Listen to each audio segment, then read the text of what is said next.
I used to be an icon, a shining name in Hollywood, where crowds cheered endlessly, and camera flashes lit up every step I took on the red carpet. My life felt like a dream: lavish parties, dazzling jewelry collections, and trips to places most people could only imagine. To the world, I had everything, but when the lights dimmed and the cheers faded, I was left with only myself, alone and empty.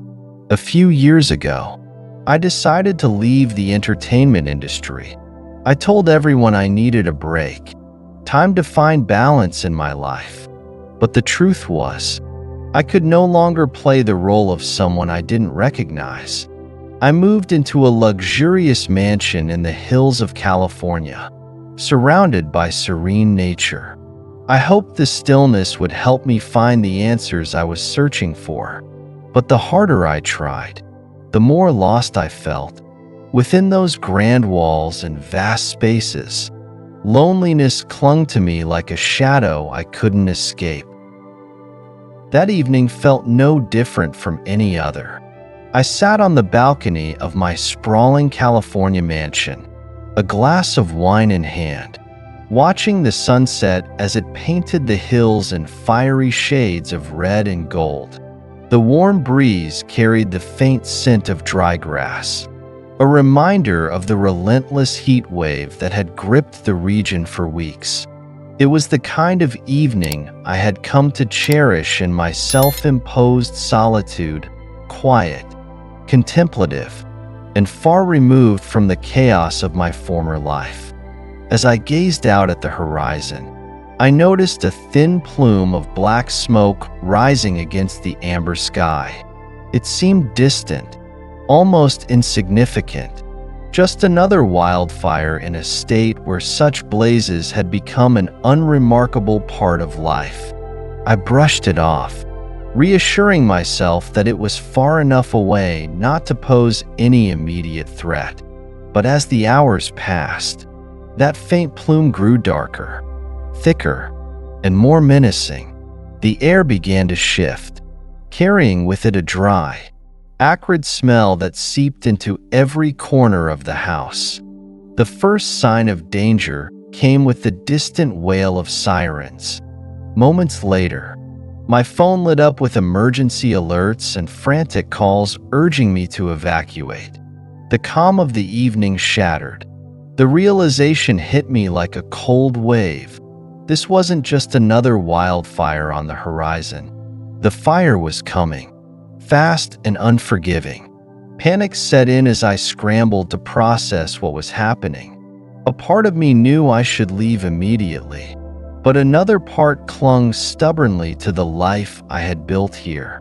The physical reminders of who I used to be. I couldn't abandon it all. Not like this. My instincts betrayed me as I rushed inside, frantically gathering what I thought were my most valuable possessions: photo albums, awards, letters, and trinkets that once held meaning.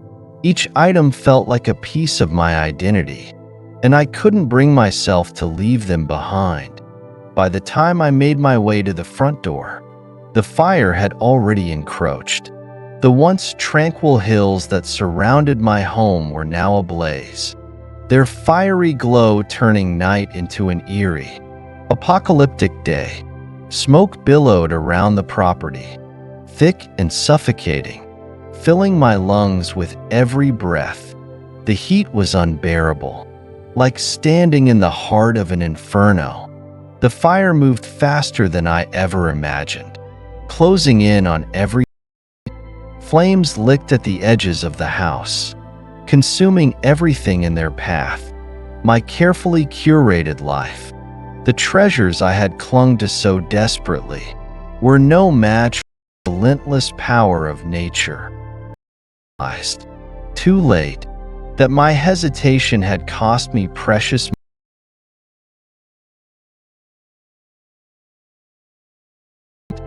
I tried. Blurred as the smoke grew thicker, choking the air and burning my eyes.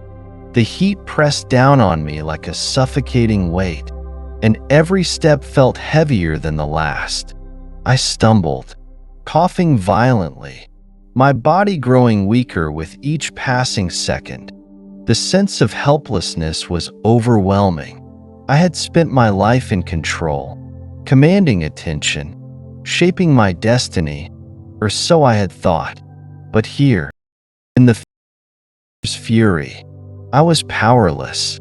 I collapsed to the ground, my strength completely drained. As I lay there, by flames and choking on the acrid smoke, a strange calm washed over me.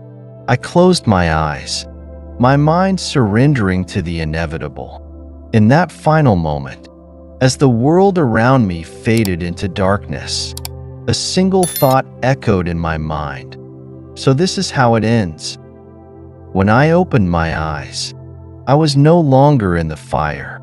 The suffocating smoke and blistering heat were gone. Instead, I found myself standing in a space bathed in light, soft, radiant, and alive. It wasn't like any light I had ever seen before. It didn't burn or blind. Instead, it wrapped around me like a warm embrace.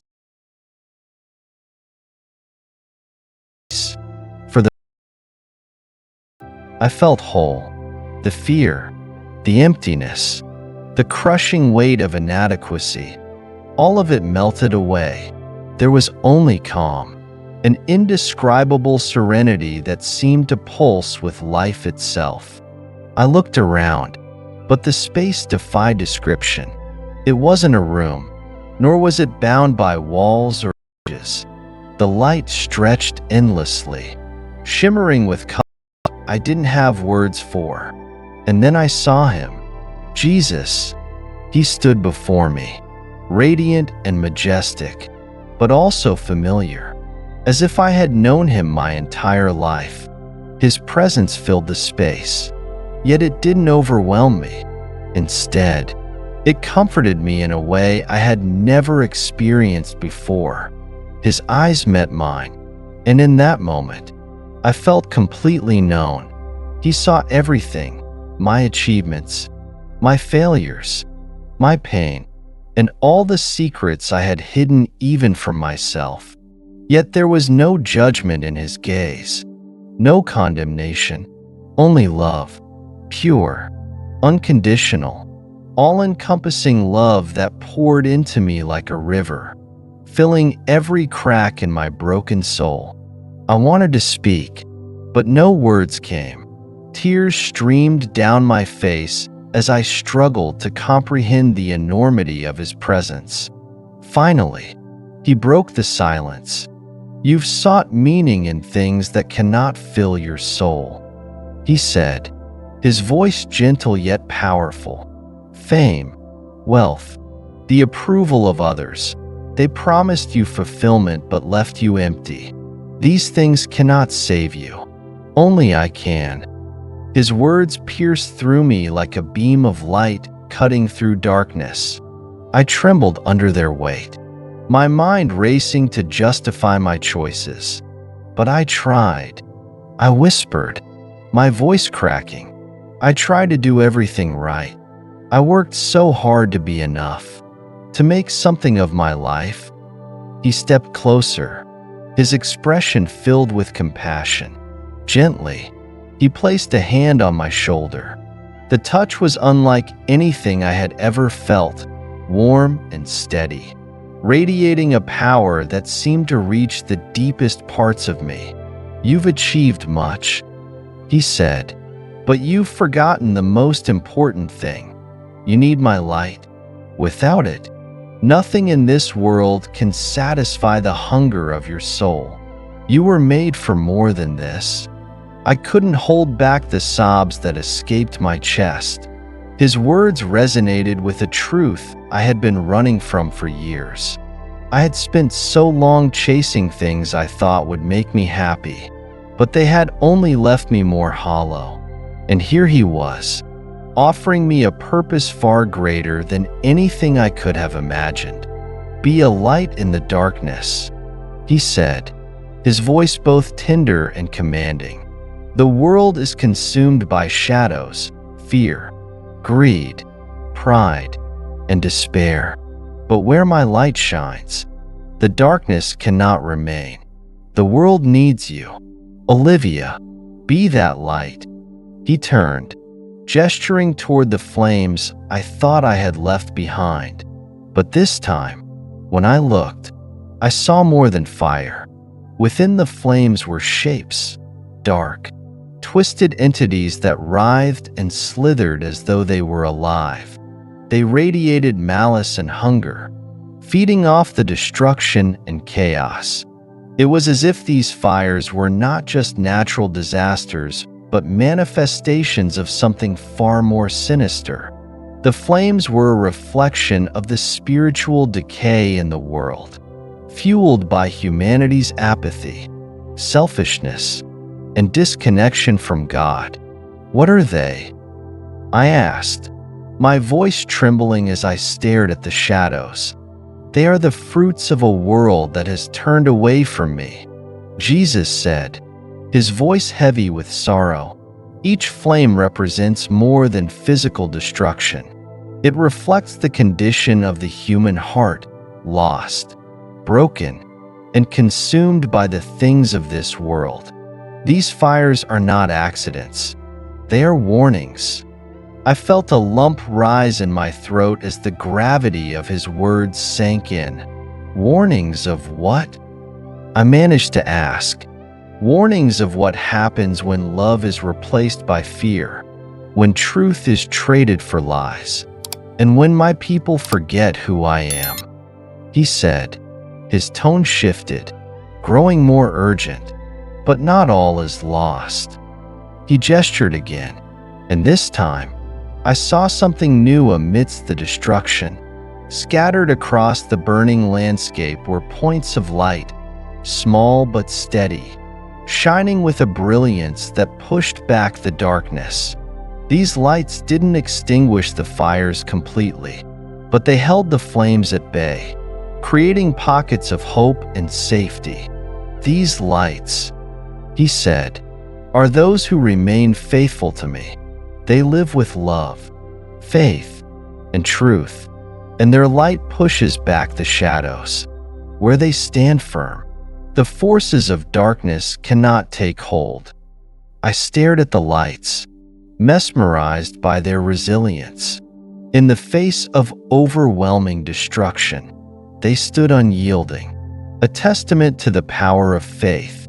But they were so few compared to the vastness of the darkness. "Is it enough?" I asked, my voice barely above a whisper. "Can they really make a difference?" "It depends," he said, turning to me with a look of profound intensity. "It depends on whether my people will wake up to the truth. This is not just a physical battle, Olivia. It is a spiritual one, and it cannot be won with human effort alone." His words struck me like a bolt of lightning, filling me with both fear and determination. "What can I do?" I asked, my voice trembling. "How can I help?" "You must tell this story," he said, his eyes locking onto mine. "Help them see what you have seen. Tell them that the fires are not just natural disasters. They are a call to return to me. Time is running out. Olivia, the world must choose, light or darkness, love or fear, truth or lies. The choice is theirs, but you must be faithful in delivering my message." I nodded, the weight of his command settling heavily on my shoulders. I didn't know how I would do it, but I knew I couldn't ignore what I had seen. This was no longer about me or my struggles. It was about a mission far greater than myself, a mission to bring light to a world consumed by shadows. As the vision began to fade, Jesus placed his hand on my shoulder once more. "Remember this," he said. "Every act of faith, every prayer, every moment of love and sacrifice creates ripples in the spiritual realm. Even the smallest light can push back the greatest darkness. Be the light, Olivia, and know that I am with you always." And then the light faded, and I awoke, gasping for air, the weight of my body pressing against me once more. But I was no longer the same. I woke up in a hospital bed, my body aching, but my soul forever changed. The sterile scent of the room and the soft hum of machines grounded me in the present. But my mind was still reeling from where I had been. When I saw the worried faces of my husband and children, tears spilled from my eyes. I had returned, but deep down, I knew I wasn't brought back to continue the life I had lived before. I was given a second chance, a divine calling to fulfill the mission He had entrusted to me. At first, I was overwhelmed. How could I possibly explain what I had experienced? How could I make others see that the fire wasn't just a natural disaster but a warning, a reflection of the spiritual decay consuming the world? The enormity of the task weighed heavily on me.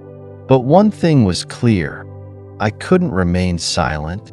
I began where I felt safest, with my family. Around the dinner table, I spoke of my vision, the light, and the words Jesus had spoken to me. Their reactions were mixed. My husband, always practical, listened with cautious curiosity. My children, wide-eyed, hung on every word. Some family members believed without question, while others dismissed my story as the ramblings of a mind traumatized by the fire. It stung, but I refused to let doubt silence me. Next, I reached out to close friends. Some were skeptical, hesitant to accept what they couldn't fully understand, but others surprised me. They admitted they had felt a similar unease about the state of the world, an emptiness they couldn't explain. These conversations, though challenging, planted the first seeds of hope.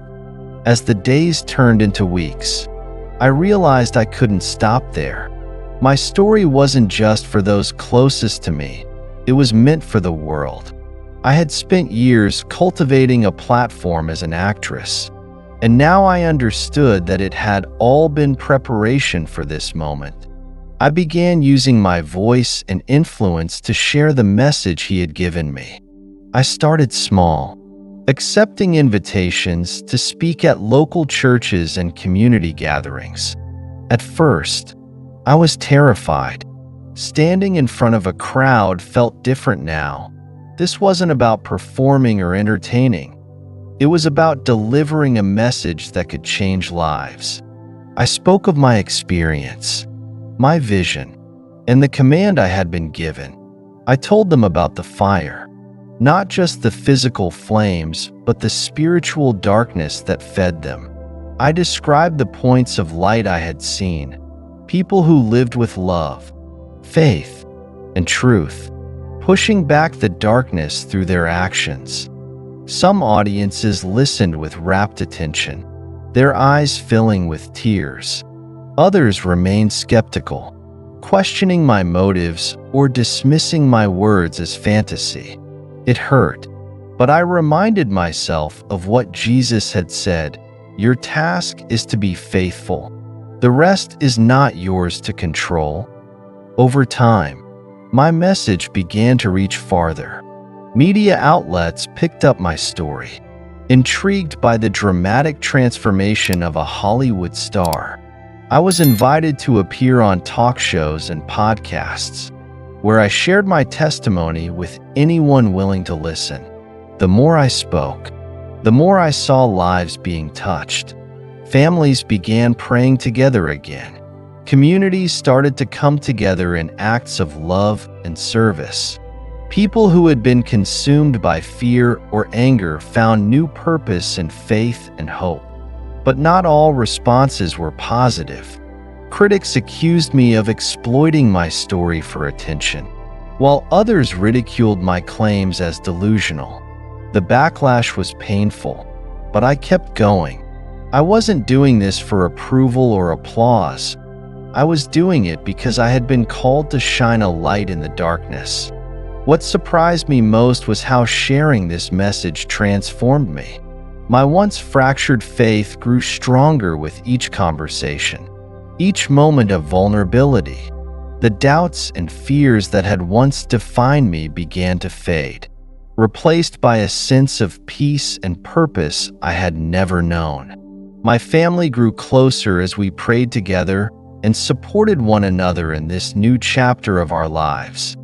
Now, when I stand in front of a crowd or speak into a camera, I no longer feel the pressure to perform. Instead, I feel the weight of responsibility and the incredible privilege of being chosen to deliver this message. It's not about me, it's about Him. I know the road ahead will not be easy. There will always be doubters and obstacles. But I also know that every act of faith, no matter how small, creates ripples in the spiritual realm. Every word of truth spoken, every act of love, every moment of kindness pushes back the darkness. So, I will continue to share this story. I will continue to urge people to return to faith, to love, and to live with purpose. Because the fire wasn't just a disaster, it was a wake-up call. And now, more than ever, the world needs light. My story has touched weary hearts, bringing light into places where shadows once prevailed. Through it, I've seen families kneel together in prayer for the first time in years, rediscovering a bond they thought was lost. I've watched communities come alive with acts of kindness and unity, breaking through barriers of mistrust and division. People who once lived only for themselves now find purpose in serving others, in loving with open hearts rather than retreating into isolation. It's as though a spark has been lit in their souls, igniting a fire of faith and hope that spreads far beyond what I could have imagined. But this journey hasn't been without challenges.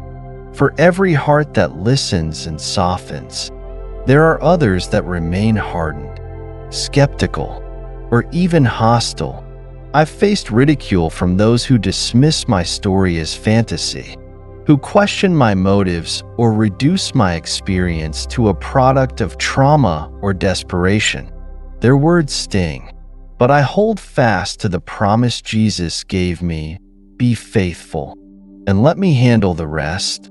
I've learned that I cannot control how people respond. My role is simply to tell the truth and trust that it will reach those who need it. And it has. There is a quiet power in seeing someone's eyes light up with understanding, their expression softening as they recognize the truth of my words. Each time it happens, I know that every sacrifice, every sleepless night, every moment of doubt and vulnerability has been worth it. These are the moments that remind me why I was called to this mission. No, I am no longer the star that Hollywood once celebrated. The glamour, the adoration, the accolades that once defined my life now feel distant, like relics of another person's story. What once seemed so vital, so essential to my identity, now pales in comparison to the calling I have received. My life is no longer about standing in the spotlight for the sake of recognition. Now, it is about being a light in the darkness, a guide for those who feel lost, and a beacon of hope for those who are searching. This new role is humbling. I am not a savior, nor do I pretend to be. I am simply someone who has been given a second chance and a purpose far greater than myself. My light is small, but I believe in its power to grow.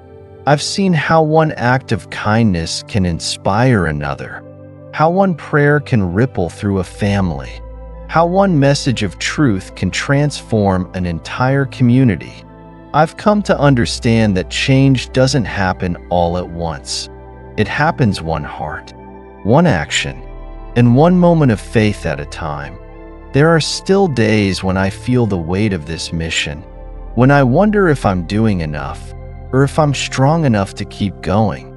But in those moments, I remember his words: every act of faith, every moment of love, creates ripples in the spiritual realm. Even the smallest light can push back the greatest darkness. It is not my strength that will change the world, but his light working through me. And so, I press on.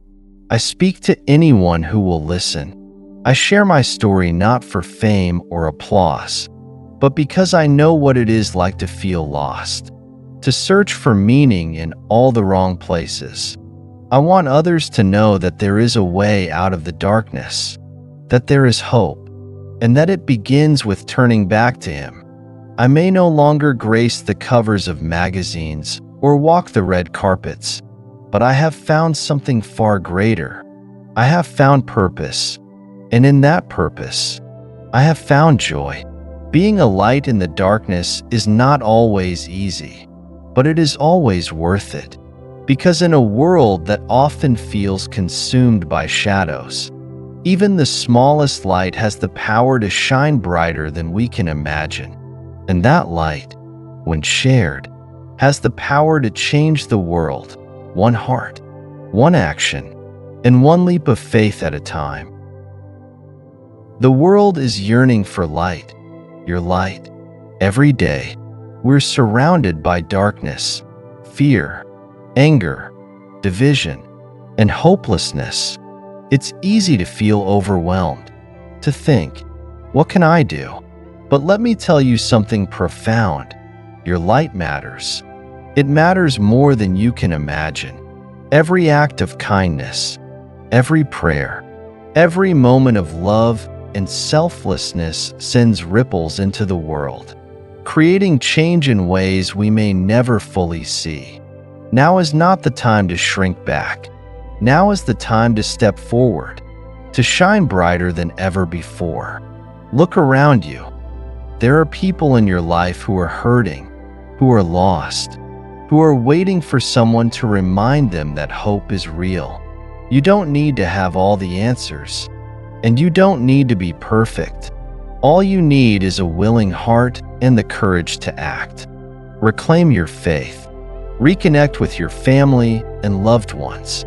Extend a hand to someone in need. Take a moment to pray, not just for yourself, but for your community and the world. The smallest gestures, a kind word, a helping hand, a listening ear, can spark a flame that spreads farther than you'll ever know. Never underestimate the power of even the simplest acts of love. If my story has stirred something in you, don't let it stop here. Share it. Share the message of hope, faith, and love with the people around you. Tell them that there is still light in the darkness, still a reason to believe. Use your voice, your actions, your influence, no matter how big or small, to spread this light. The fires of fear and apathy are spreading fast, but they cannot overcome a world united in faith and love. This isn't about me. It's about us, all of us, standing together as lights in the darkness. You might feel like your light is small, but when it joins with others, it becomes a beacon that can guide entire communities, even nations, back to love and truth. The time to act is now. Don't wait for someone else to take the first step. Be the one who steps forward. Imagine the impact if each of us made the decision today to live with purpose, to choose love over fear, and to share the hope that still exists. Imagine families praying together again, communities standing strong in unity, and hearts rediscovering faith. That change starts with you. It starts with a choice to be the light this world so desperately needs. You have a voice. You have a purpose. and you have the power to make a difference, no matter how small it may seem. Together, we can push back the shadows. One act of love, one prayer, one moment of courage at a time. Let's not wait for tomorrow. Let's shine brighter today, and let that light inspire others to do the same. The world is watching, and the time is now. Will you be the light? In a world often clouded by fear and uncertainty, remember this: you were created to be a light. No matter how small you feel, no matter how overwhelming the darkness may seem, your life has purpose. Each of us carries within us the power to ignite hope, to inspire change, and to spread love in ways that transcend words. The challenges you face today are not the end of your story. They are opportunities for faith, courage, and growth. Even in the hardest moments, there is hope. Even in the deepest pain, there is healing. And even in the darkest night, there is light. You are not alone. The same Creator who placed the stars in the sky placed strength in your heart. You have the ability to make a difference, not just in your life, but in the lives of others. Choose love. Choose kindness. Choose to be the light that pushes back the darkness. One act of faith, one moment of compassion at a time. The world needs you now more than ever. Take a step forward and trust that your light will shine far beyond what you can see. You are part of a greater story, one filled with hope, redemption, and the promise of brighter days ahead. Shine boldly, for the world is waiting. If this message resonates with you, don't forget to like this video and subscribe to our channel. Your support allows us to continue sharing these powerful stories and creating a space for open, heartfelt conversations. Click the notification bell so you're always updated when we post new content. Together, let's explore the unseen, celebrate the miraculous, and inspire one another to live with love, faith, and wonder.